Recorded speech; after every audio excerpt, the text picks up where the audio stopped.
Have you ever seen someone who is outgoing, functional, driven, detail-oriented, funny, organized, and has a great work ethic? We sometimes look at these people and think, wow, I wish I was them. However, if you talk to them, they might describe a different version of what you see. We only see this pretty glacier, which is the tip of the iceberg. What you do not see underneath is the boulder of anxiety. Sometimes this is what's going on in someone's head who has high functioning anxiety.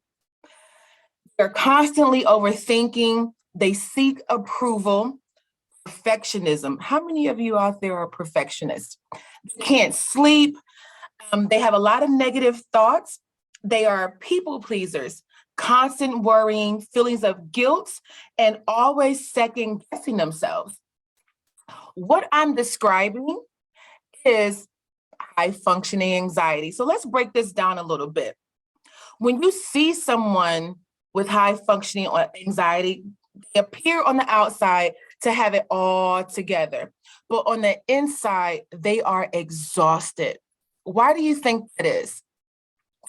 People with anxious attachment style have learned in order to have their needs met, we need to develop control in our lives and in our relationships. Sometimes we think that if we're not on, if we're not available, if we're not aware of everything at all times, we may lose opportunities to feel seen or to get our needs met. So why are we always so tired? So you seem like you got it together, so why are you tired? We internally are struggling with restlessness, irritability, and stress. You are exhausted because your mind will not let you rest or sleep. And that type of symptomology manifests itself physically and emotionally. You are physically and emotionally fatigued. So sometimes you might think like, why am I always so tired? Have you tried to turn your mind down just a little bit? Have you tried to turn the volume down on your mind just a little bit? The other thing is we ruminate. Remember that song you used to like back in the day? You press pause, you press repeat, and it's always going. That's ruminating. You always are repeating the same negative thoughts in your head. You are either dwelling on past mistakes or you're dwelling on negative outcomes in the future haven't even occurred yet.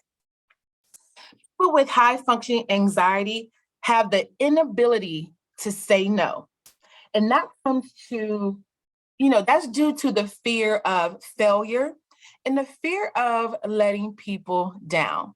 It makes it really hard, makes it really difficult to say no. This lack of boundaries causes you to be on constant overload at all times. The other thing with high functioning anxiety is you are unable, you, me, we are unable to enjoy the moment. You can't relax.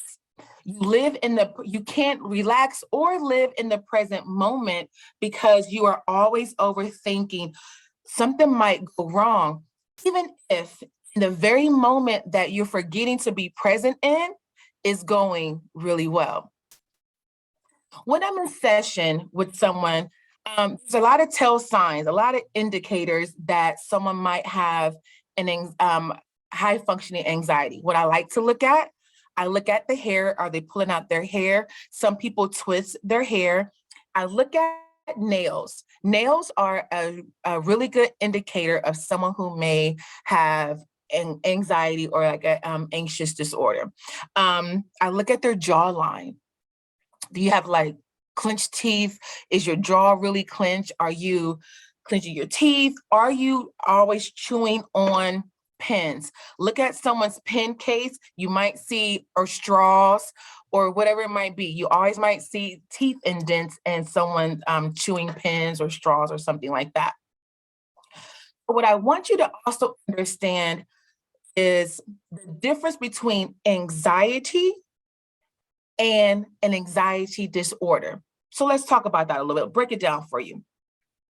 Anxiety is an unexpected reaction to a difficult situation. That's anxiety. We all have that. Anxiety in that type of form is normal. However, anxiety disorder is when you have an unexpected reaction, even for everyday life activities. Anxiety is triggered by a specific event. Anxiety disorder is a fear response that is proportionate even for everyday life activities. Anxiety has a clear beginning, middle, and an end. Anxiety disorder feels never ending, and it can go on for months at a time. Anxiety, like normal life anxiety, can push us and motivate us to do better and be better. However, anxiety disorder leads to developing maladaptive safety behaviors such as avoidance and controlling. With anxiety, you can utilize relaxation techniques. However, with anxiety disorder, that initiates cognitive and physical symptomology, such as heart palpitations and sweating. The other things that happen with people with high functioning anxiety is there is a long line, there's a lot of procrastination.